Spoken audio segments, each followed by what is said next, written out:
पाकिस्तान में अगर कोई सबसे मजलूम चीज है तो वो रसूलुल्लाह सल्लल्लाहु अलैहि वसल्लम का लाया हुआ दीन है। जिसका दिल चाहता है इस दीन को तख्ता मश्क बनाना शुरू कर देता है। कोई इल्म नहीं, नॉलेज नहीं, डिग्री नहीं, कोई तालीमात का पास लिहाज नहीं, लेकिन उसने दीन को तख्ता मश्क बना के अपनी जाती टिप्पणी देनी शुरू कर देनी होती है उस पर। ये किरदार है डॉक्टर उमर आदिल। अब ये पता नहीं मर्द है औरत है क्या है, इनके हिलने जुलने का अंदाज देखें, बोलने का अंदाज देखें, इनके नखरे देखें तो ये कुछ और नजर आते हैं। लेकिन पहले जरा इनकी बात भी सुन लेते हैं कि ये कहना क्या चाहते हैं। लोग कहते हैं ना कि डांस में फहाशी है, पता नहीं आपकी नजर में फहाशी होगी। डॉक्टर साहब ये लोगों ने नहीं कहा कि डांस में फहाशी है, ये अल्लाह रसूल की तालीमात कहती है, ये कुरान कहता है, ये हदीस कहती है। नजर के अंदर फहाशी होना और डांस के अंदर फहाशी होना, आप जो अपनी इसके अंदर जाती राय गुसा रहे हैं, आपको पता है कि कुरानी तालीमात के खिलाफ है, ये रसूलुल्लाह सल्लल्लाहु अलैहि वसल्लम के इरशादात के खिलाफ है।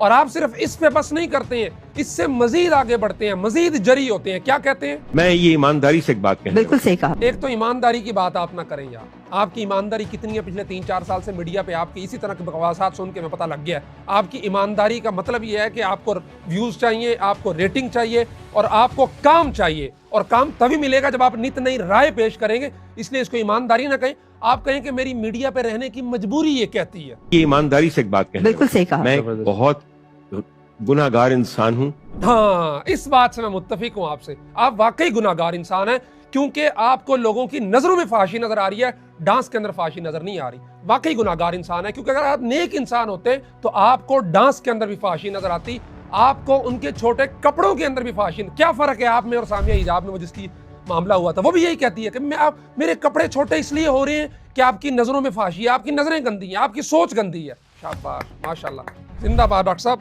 शुक्रिया खुद को खुद ही एक्सपोज करने के लिए। गुनाहगार इंसान हूँ, लेकिन मैंने नरगिस का डांस जब देखते थे हम लोग तो इतनी ही आंखों में आंसू आ जाते थे। वो इस किस्म की परफॉर्मेंस थी। अल्लाहु अकबर। इससे मुझे लतीफा याद आ गया। एक शायर थे माशाल्लाह, उन्होंने बड़ी उम्र में और बाल आल औलाद वाले भी हो गए थे, उन्होंने बिस्तर में पेशाब कर दिया। अब सुबह सुबह जब उनकी बेगम उठाने के लिए आई तो उन्होंने कहा ये क्या किया? तो वो बगैर शर्मिंदा हुए, बगैर थोड़ी सी निदामत उनके चेहरे पे आए, उन्होंने कहा परेशान ना हो, ये आंसू निकल रहे हैं रास्ता बदल बदल के। अब मेरे अंदर तो इतनी हिम्मत नहीं है कि मैं आपको नरगिस की जो परफॉर्मेंस है, जिसको देख के डॉक्टर साहब के आंसू निकल रहे हैं, वो आप रात के सामने चला सकूं, क्योंकि वो तो फिर आपकी नजर में फाशी हो जाएगी ना। फिर नरगिस के डांस में तो फाशी है नहीं। और मेरा ख्याल है डॉक्टर साहब के चूंकि आंसू निकलते हैं, खुदा याद आता है उनको देख के, तो डॉक्टर साहब नरगिस का जो डांस है वो बड़ी स्क्रीन पे चला के अपनी बेटियों को बिठा के जरूर दिखाते होंगे यार ये नेकी का काम है, इससे अल्लाह याद आता है और इससे जो है ना आंसू निकलते हैं, लिल्लाहियत तारी होती है। जरा तुम देखो और तुम भी ऐसा करो। अब नरगिस डांस कैसा करती है वो तो मैं आपको बता नहीं सकता, ना दिखा सकता हूँ मैं। तो मतलब ये गुनाह मजीद अपने खाते में, मैंने अभी थोड़ा देखा है कि क्या होता है, तो देखने का गुनाह तो मैंने ले लिया, मजीद आपको दिखाने का गुनाह तो मैं ले नहीं सकता ना। मैं आपको क्या बताऊं, मैं यहाँ क्या जिक्र करूं कि क्या क्या डांस और उनके गीतों के बोल जो हमें समझ आते हैं। ओए होए होए होए डॉक्टर साहब ये क्या बात कर दी। गीतों के बोल मैं आपको लाजमी सुनाऊंगा। डॉक्टर साहब जो कह रहे हैं ना, गीतों के बोल जो उसमें नजर आता है, गीतों के बोल 2-4 जरा मैं आपको सुनाता हूँ, आप सुन लीजिएगा और उसमें डांस भी जरा ज़हन के अंदर इमेजिन कर लीजिएगा किस तरह का होगा। किला प्यार दा ऐसा ठुके के हो जाए बल्ले बल्ले, तू उत्ते ते मैं थल्ले, वे माइया तू उत्ते ते मैं थल्ले। अब इसमें नरगिस ने डांस क्या किया होगा जिससे डॉक्टर साहब को अल्लाह याद आ रहा है। अगला सुन ले। कम पै गया है तेरे नाल थोड़ी देर दा, वे मैं जिथों जिथों कहंदी हां तू क्यों नहीं छेड़दा। ये डॉक्टर साहब को इससे अल्लाह याद आता है। और ये जो है ना बंदा क्या कहे इनको। अगे माशाल्लाह नरगिस साहबा फरमाती हैं कि इन्नी लैट विच मूड नहीं हो बनना, तू निक्की बत्ती क्यों नहीं बालदा। और इस पे गाना डांस क्या होगा, सारा कुछ होगा, वो जरा देखने पर डॉक्टर साहब की शक्ल को भी ज़हन में रखें। चख ले अंगूर पावे चूस ले तू अंबियां। अगला जुमला मैं नहीं बोल सकता यार खुद ही। एक और गाना है जी उनका जिसमें वो कहती हैं, सीने लाके बोता भी ना घोटवे डोलना, चिट्टे दिन मजे ते ना लुटवे डोलना,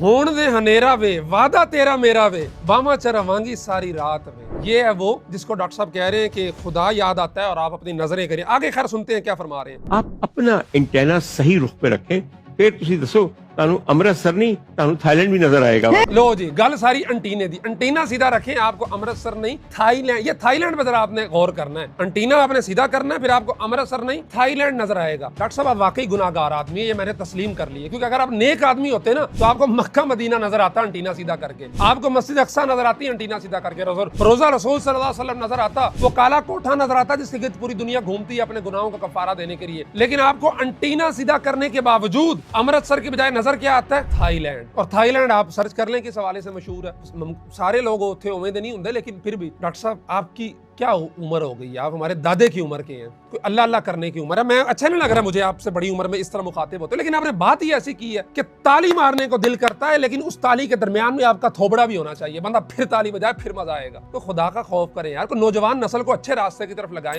एक तो आपका जो है ना बोलने का अंदाज वो बड़ा दिलचस्प सा है कि बंदा वो गाड़ी पे जा रहा हो ना, इशारे पे रुके तो वो आ जाते हैं, ए दे रे 10 रुपए दे रे, उसी टाइप का जरा सा आपका अंदाज है। ठीक है, आपके इशारे उसी टाइप के हैं, आपके नैन मटक्के उसी टाइप के हैं, इस उम्र में भी जाके आपके शौक खत्म नहीं हुए, और ऊपर से आप कह रहे हैं मैं बड़ा गुनाहगार सा इंसान हूं, लेकिन नरगिस के डांस के अंदर जो है ना मुझे वो रब दिख रहा है। अच्छा, मसला हमारी पाकिस्तानी कौम का पता क्या है? अभी ईद गुजरी है, को बंदा गया मोची के पास जाकर उसने कपड़े सिलवाए हो, तो बंदा गया जिसने दर्जी के पास जाके बाल कटवाए हो, नहीं, बाल कटवाने के लिए नाई के पास गया, जूता गंडवाने के लिए मोची के पास गया, कपड़े इस्त्री करवाने के लिए दर्जी के पास गया। लेकिन दीन सीखने के लिए ऐसे नाइयों के पास लोग पहुंच जाते हैं जिनको डॉक्टर उमर आदिल कहते हैं, और उनको जो है ना फॉलो करना शुरू करते हैं। दीन सीखना है तो रमजान नशरियात में बैठे हो उस एक्टर से सीखना है जिसने सारा साल कंजरपुना किया, फाशी की और यानी की है, और इस जैसे बंदों से सीखना है कि जिसको नरगिस का डांस के अंदर जो है ना रब दिखाई देता है और उसके आंसू निकल आते हैं नरगिस का डांस देखे, और उसके जो बोल आए हाय हाय क्या फरमाते हैं कि अंटीना सीधा करो, अमृतसर के बजाय थाईलैंड नजर आएगा, मक्का मदीना देख लो यार, कोई 4 नेकी का काम कर लो, फिर ही अल्लाह तबारक व तआला अंटीना सीधा करने के बावजूद आपको मार का। खैर, आप बताएं आपकी क्या राय है डॉक्टर उमर आदिल साहब की इस टिप्पणी या इस ये जो उनके